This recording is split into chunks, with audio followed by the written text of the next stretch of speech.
Hello नमस्कार good morning सुप्रभात मेरे दोस्तों। मैं आपका भाई आपका दोस्त अपने इस यूट्यूब चैनल पर आप सभी का फिर से स्वागत करता हूं और अपने उसी मोटिवेशनल कोट के साथ कि ना रुकूंगा ना झुकूंगा सिर्फ करके दिखाऊंगा।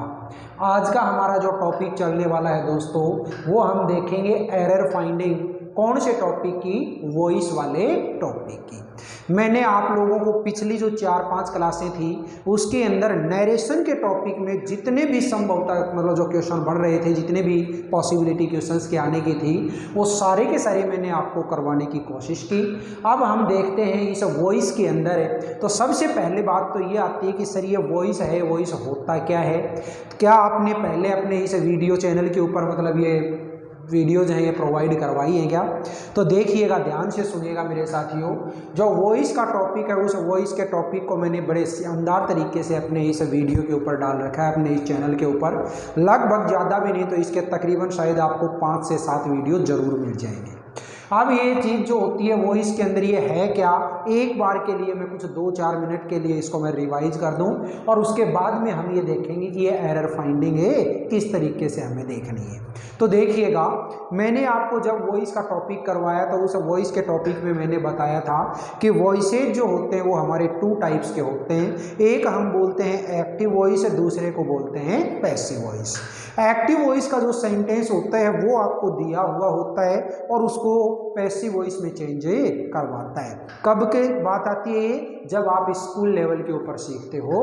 तो स्कूल लेवल के ऊपर केवल आपको एक एक्टिव वॉइस का दे देगा और कह देगा कि इसको पैसिव वॉइस में चेंज करो। बहुत अच्छे से आप कर लोगे।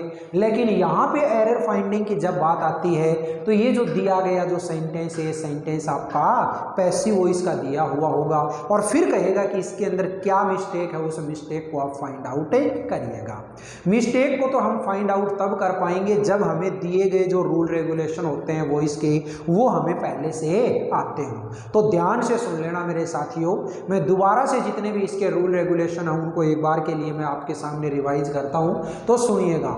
सबसे पहले जो रूल आता है किसी भी सेंटेंस को एक्टिव से पैसिव में बदलने की, तो सबसे पहला जो रूल है वो रूल क्या कहता है कि एक्टिव वॉइस का जो ऑब्जेक्ट होता है उसको पैसिव वॉइस का सब्जेक्ट बना दो और एक्टिव वॉइस का जो सब्जेक्ट है उसको पैसिव वॉइस का ऑब्जेक्ट बना दो। और ये ऑब्जेक्ट लिखने से पहले अपनी खुद की तरफ से एक वर्ड लगता है, वो क्या होता है? बाई। कई सारे सेंटेंस ऐसे भी होते हैं जिनमें बाई ना लगा करके कोई दूसरा हम प्रीपोजिशन लगा देते हैं। वो उस वर्ब के ऊपर डिपेंड करेगा कि आप वर्ब क्या काम में ले रहे हो। जैसे मान लो मैंने एक छोटा सा वर्ड काम में ली, लाफ, LAUGH। लाफ का मतलब हंसना। अब लाफ जो होता है, इस लाफ के साथ में बाई नहीं आता, लाफ के साथ में क्या आता है? एट आता है। लाफ एट, है ना। इसी तरीके से अराइव, तो अराइव के साथ में भी एट आता है। तो ये कुछ एक ऐसे स्पेशल जो वर्ड है, उन वर्ड्स के साथ में हम कोई दूसरा प्रीपोजिशन ले सकते हैं। लेकिन आपको रूल जो है वो रूल यही याद रखना है कि जो भी आप इस सब्जेक्ट को आगे उठा करके ले करके जाओगे ऑब्जेक्ट की जगह पे, तो उससे पहले आपको बाई लगाना है। फर्स्ट रूल तो हुआ मेरा ये वाला। सेकंड जो रूल है वो सेकंड रूल क्या कहता है कि मेन जो वर्ब होती है उस मेन वर्ब की हमेशा ही पैसिव वॉइस में कैसी फॉर्म आएगी साथियों? उसमें आएगी थर्ड फॉर्म। और ये जो थर्ड फॉर्म आती है, ये थर्ड फॉर्म भी सब्जेक्ट के जस्ट बाद नहीं आती। तो सर कैसे आएगी? सब्जेक्ट होता है, उस सब्जेक्ट के जस्ट बाद कोई ना कोई ऑक्सिलरी वर्ब आएगी। ऑक्सिलरी वर्ब का मतलब क्या है कि कोई या तो हेल्पिंग वर्ब आएगी या फिर कोई मॉडल आएगा। तो हेल्पिंग वर्ब या मॉडल के जस्ट बाद फिर आप क्या लगाओगे पैसिव वॉइस में? थर्ड फॉर्म लगाओगे। फिर इसके बाद में आता है टेंस का चेंजमेंट कैसे करें।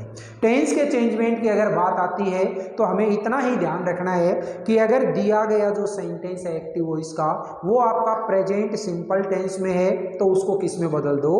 प्रेजेंट कंटिन्यूअस में। अगर वो सेंटेंस प्रेजेंट कंटिन्यूअस का है तो रहेगा वो उसी टेंस में, लेकिन साथ में बीइंग लग जाएगा।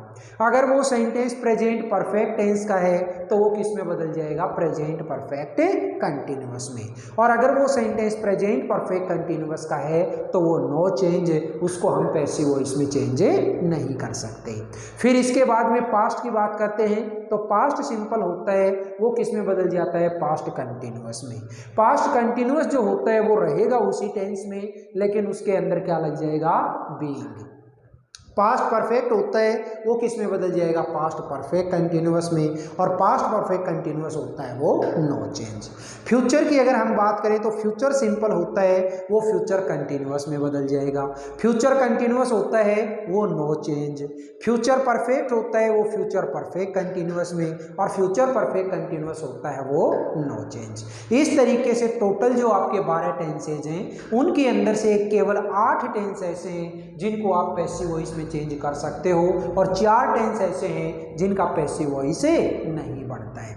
इसके अलावा मैंने आप लोगों को बताया था कि एक्टिव वॉइस का सेंटेंस जिस फॉर्म में होता है पैसिव वॉइस का सेंटेंस भी उसी फॉर्म में होना चाहिए। यानी कि एक्टिव वॉइस का सेंटेंस अगर अफर्मेटिव है तो पैसिव वॉइस का भी अफर्मेटिव होगा। एक्टिव वॉइस का सेंटेंस अगर नेगेटिव है तो पैसिव वॉइस का सेंटेंस भी नेगेटिव होगा। एक्टिव वॉइस का सेंटेंस अगर इंटेरोगेटिव है तो पैसिव वॉइस का सेंटेंस भी इंटेरोगेटिव होगा। और एक्टिव वॉइस का सेंटेंस इंटेरोगेटिव नेगेटिव है तो पैसिव वॉइस का सेंटेंस भी इंटेरोगेटिव नेगेटिव होगा। इस इतनी चीज को तो आपको ध्यान रखना ही रखना है। उसके अलावा ये हमने 4 टाइप के जो सेंटेंस देखे हैं, इसके अलावा आगे जो हमारी पैसिव वॉइस की टाइप आती है वो कौन सी होती है कि जब दिया गया जो सेंटेंस है वो इंपेरेटिव हो। तो इंपेरेटिव अगर सेंटेंस होता है तो हम क्या करते हैं, सेंटेंस को या तो यू आर से शुरू करो। यू आर से शुरू करने के बाद में आप उस सेंटेंस का जैसा सेंस निकल रहा है, अगर रिक्वेस्ट का सेंस निकल रहा है तो रिक्वेस्टेड लगा दो, ऑर्डर का निकल रहा है तो ऑर्डर्ड लगा दो, सजेशन का निकल रहा है सजेस्टेड लगा दो, एडवाइस का निकल रहा है तो एडवाइज्ड लगा दो। और ये ऑर्डर्ड, रिक्वेस्टेड, सजेस्टेड और एडवाइज्ड लगा करके इसके जस्ट बाद क्या लगा दो, टू प्रीपोजिशन लगा दो, और उसके बाद में फिर आगे का जैसा सेंटेंस दे रखा है आपको वैसा का वैसा सेंटेंस लिख दो। एक तरीका तो ये। दूसरा तरीका क्या बताया हुआ है कि सेंटेंस को लेट से शुरू करना। सबसे पहले सेंटेंस में लेट लगाओ, उसके बाद में जो ऑब्जेक्ट है उसको सब्जेक्ट बनाओ, और इस सब्जेक्ट के बाद में अगर वो सेंटेंस रिक्वेस्ट का है तो शुड भी लगा दो, और रिक्वेस्ट का नहीं है, ऑर्डर, कमांड या सजेशन ऐसा है तो अकेला बी लगा दो, और इस बी या शुड बी के बाद में मेन वर्ब की थर्ड फॉर्म में लगा दो। अगर दिया गया सेंटेंस इंपेरेटिव नेगेटिव है तो कौन सी टाइप, किस तरीके से आप करोगे, उस सेंटेंस को आप यू आर ऑर्डर्ड या फिर यू आर वार्न्ड से शुरू करो। दोनों उस सेंटेंस के अंदर जो नोट लगा हुआ है उस नोट को तो हटा दो और उसकी जगह पे नोट टू लगा दो, और नोट टू लगाने के बाद में आगे का सेंटेंस एज इट इज लिख दो। दूसरा जो तरीका होता है इस इंपेरेटिव नेगेटिव को चेंज करने का, वो क्या, मैंने आपको 3 वर्ड बताए हुए हैं। कौन से, फोरबैड, प्रिवेंटेड और प्रोहिबिटेड। इन तीनों में से किसी भी एक वर्ड को अगर ऑर्डर्ड या फिर वार्न्ड की जगह पे काम में ले लिया जाए तो आगे जहां आप नोट टू लगा रहे हो उस नोट टू को ना लगा करके अकेला टू लगा दो। एक तरीका ही। फिर इसके बाद में हम देखते हैं कि दिया गया जो सेंटेंस है वो कोई WH वर्ड वाला हो। अगर WH वर्ड वाला सेंटेंस है तो आप केवल हु और हुम को छोड़ करके बाकी जितने WH वर्ड होते हैं उसको सबसे पहले एज इट इज लगा दो, और उसके बाद में सेम वही रूल अप्लाई कर दो जो आप इंटेरोगेटिव सेंटेंस में अप्लाई कर रहे थे। अब बात आती है कि सर अगर हु और हुम हो तो फिर हम कैसे करें। तो हु या हुम अगर होता है मेरे साथियों तो सबसे पहले उस हु को बाई हुम में चेंज कर दो, और अगर हुम दे रखा है तो उसको हु में चेंज कर दो, और बाकी रूल है सेम टू सेम में लगा दो। फिर इसके बाद में आती है कि अगर हमारा दिया गया सेंटेंस कोई मॉडल वाला सेंटेंस है, अगर मॉडल वाला सेंटेंस है कोई दिक्कत नहीं है, बाकी रूल तो सेम टू सेम रहेंगे ही। हमें जो मॉडल दे रखा है ना उसी मॉडल को हम एज इट इज लगा करके उसके बाद में क्या लगा देंगे, बी वर्ड लगा देंगे, अपने आप ही मॉडल वाला सेंटेंस चेंज हो जाएगा। फिर इसके बाद में लास्ट जो टाइप आती है इसकी, वो लास्ट टाइप क्या होती है, गोइंग टू वाले सेंटेंस।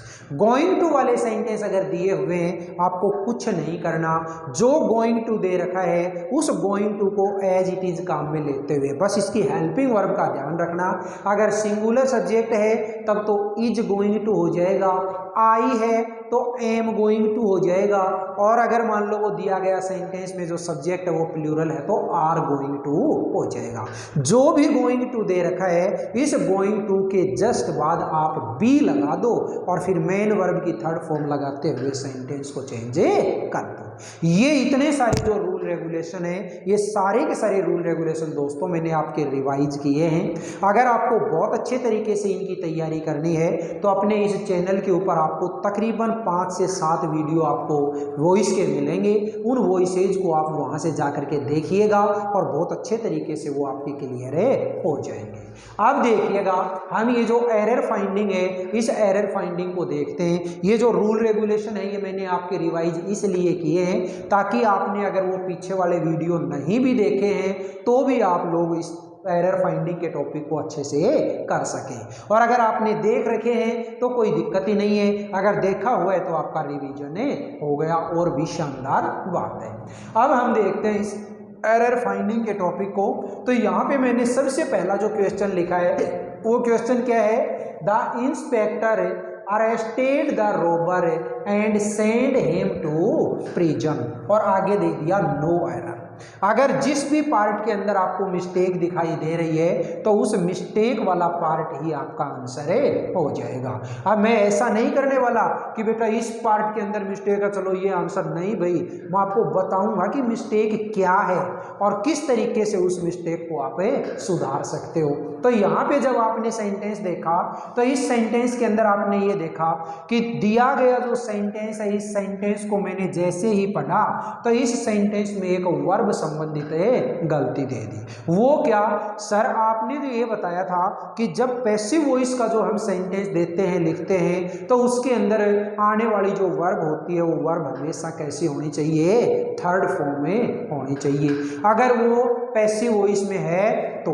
और अगर पैसिव वॉइस में ना होकर के वो एक्टिव वॉइस का ही सेंटेंस हमें दे रखा है कोई दिक्कत नहीं है, एक्टिव वॉइस का जैसा है तो उसके अंदर जो वर्ब पहले काम में आई हुई है ना उसी टेंस के अंदर हमें दूसरी वर्ब को लगा देंगे।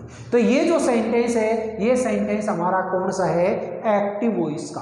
और एक्टिव वॉइस में देखिए द इंस्पेक्टर अरेस्टेड कैसी फॉर्म है मेरे साथियों, अरेस्टेड जो है वो तो सारे सेकंड फॉर्म है। तो आगे पढ़ो द रोबर एंड सेंड, और सेंड जो है ये कैसी फॉर्म है रे दोस्तों, ये है मेरी फर्स्ट फॉर्म है। जब यहाँ पे सेकंड फॉर्म है तो यहाँ पे भी सेकंड फॉर्म आनी चाहिए, और सेकंड फॉर्म आनी चाहिए तो सेंड की सेकंड फॉर्म क्या हो जाएगी साथियों, सेंट, SENT, सेंट। ठीक है, अब ये सेंटेंस मेरा सही हुआ है, the inspector arrested the robber and sent him to prison. Inspector ने रोबर को अरेस्ट किया और उसे जेल भेज दिया।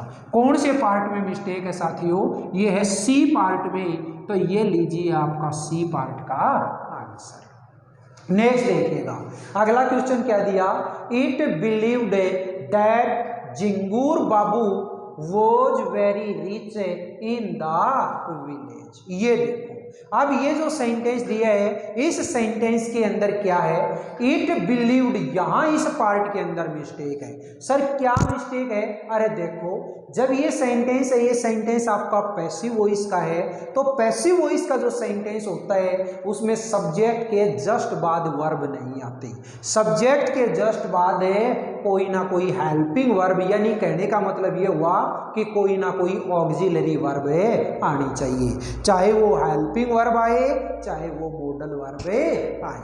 तो यहाँ पे क्या लगाऊं सर, तो आगे देखो तो सही, that Jhingur Babu was very rich, Jhingur Babu बहुत अमीर थे गांव में, तो अमीर थे, तो यहाँ पे जब वॉज ले रखी है तो यहाँ पे भी सेम है, इट के साथ आपको पता है वॉज वर्ब में से क्या आता है, वहां पे आता है वॉज।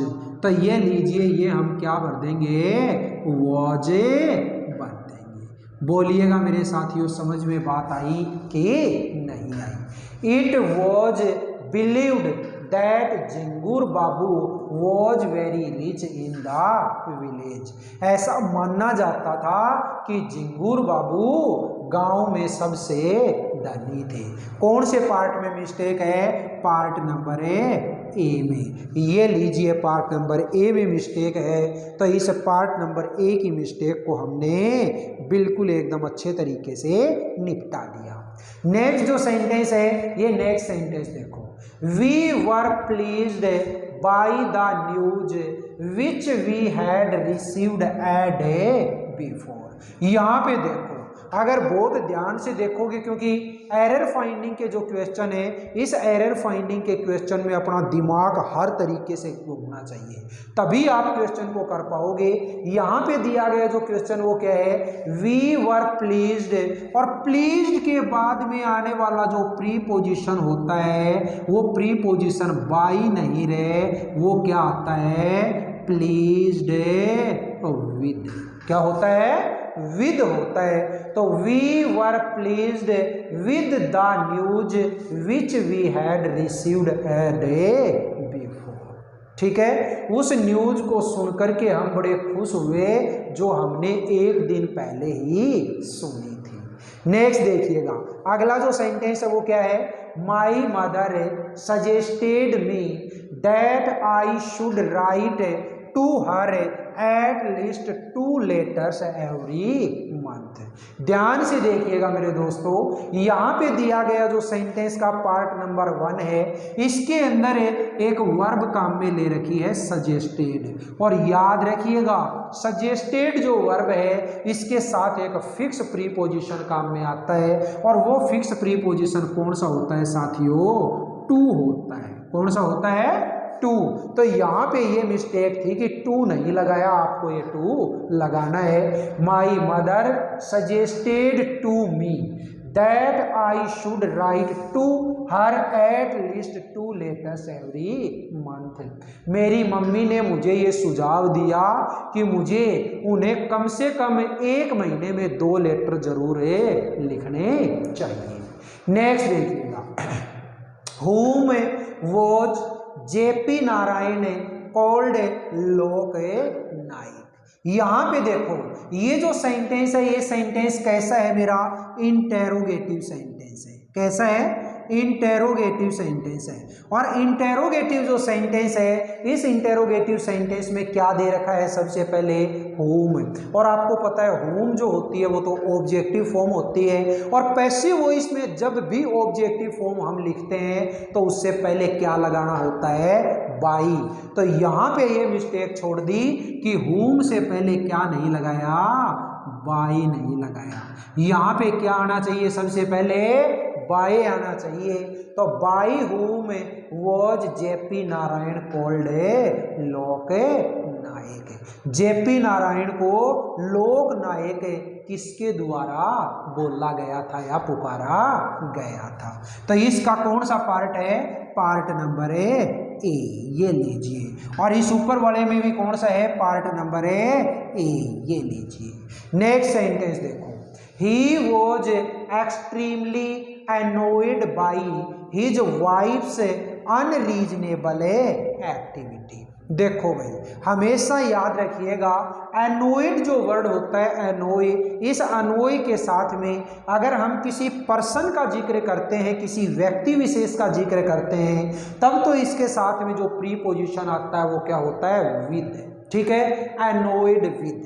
और अगर मान लो किसी पर्सन का ना करके किसी दूसरी चीज का अगर हम जिक्र करते हैं, किसी दूसरी वस्तु का जिक्र करते हैं, उस पर्सन के बिहेवियर का जिक्र करते हैं, तो उसके साथ में हमेशा आने वाला जो प्रीपोजिशन होता है वो प्रीपोजिशन कौन सा होता है साथियों? एट। याद रखना, हमेशा कौन सा होता है?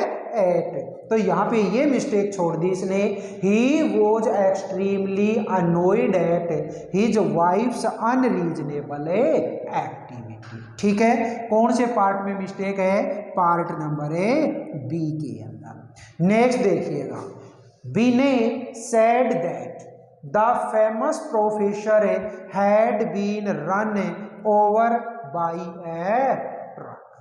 विनय ने कहा कि जो सुप्रसिद्ध प्रोफेसर था उसको एक ट्रक ने कुचल दिया।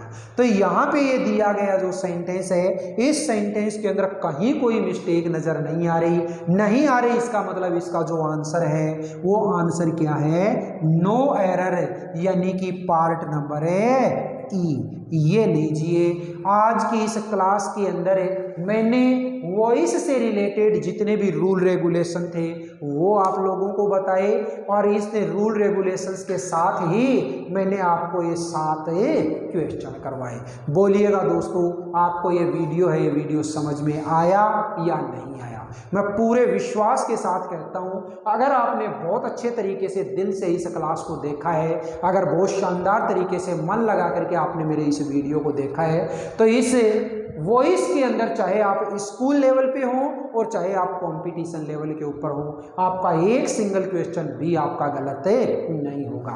बाकी कोई दिक्कत नहीं है, इसके ढेर सारे क्वेश्चन मैं आप लोगों को करवाने वाला हूं। इसके लिए अपने को चाहे इसकी 2 वीडियो बने, 3 बने, 5 बने, कोई परवाह नहीं है। अपन बहुत अच्छे तरीके से इसको निपटाएंगे। जैसे नरेशन की धज्जियां उड़ाई थी, वैसे ही इस वॉइस की भी धज्जियां उड़ाएंगे। ठीक है दोस्तों, अगर ये वीडियो आपको पसंद आया हो तो वीडियो को आप ज़्यादा से ज़्यादा लाइक करें, शेयर करें, कमेंट बॉक्स में कमेंट जरूर करें, और मेरे इस चैनल को अगर आपने अभी तक सब्सक्राइब नहीं किया है तो प्लीज़ इस चैनल को आप सब्सक्राइब जरूर कर लेना। ठीक है दोस्तों, फिर मिलेंगे अपन अगले वीडियो में। तब तक के लिए आप हंसते रहिए, मुस्कुराते रहिए और बहुत शानदार तरीके से अपने इन वीडियोज़ को देखते रहिए। All the best, see you again next time.